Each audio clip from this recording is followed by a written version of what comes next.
Bentornate, oggi andrò a realizzare dei piccoli anelli utilizzando il gel UV per le unghie. Quello che vi occorre è la pellicola, un paio di forbici, scotch e un po' di carta. Questo ci servirà per creare la base e la grandezza del nostro anello.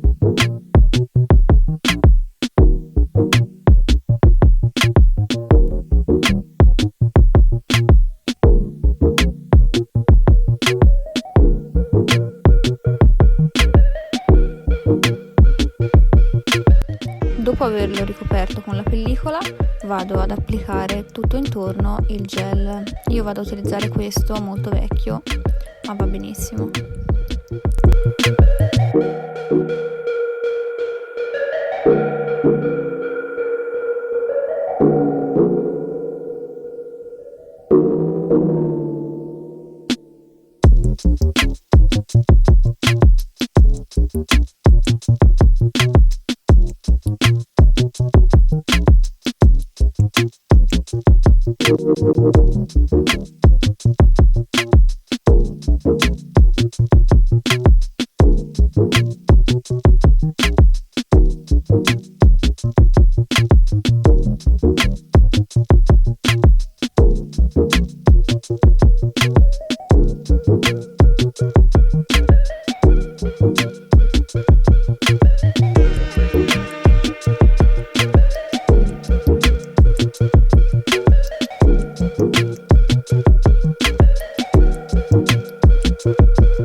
Dopo aver polimerizzato 2 minuti in lampada, tolgo dallo stampino, vado a pulire con lo sgrassatore e vado a limare per dargli una forma più carina.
Quando siete soddisfatti potete andare a decorare i vostri anelli, potete andare a mettere del gel colorato, strass, brillantini, tutto quello che volete e dopo andarli a sigillare.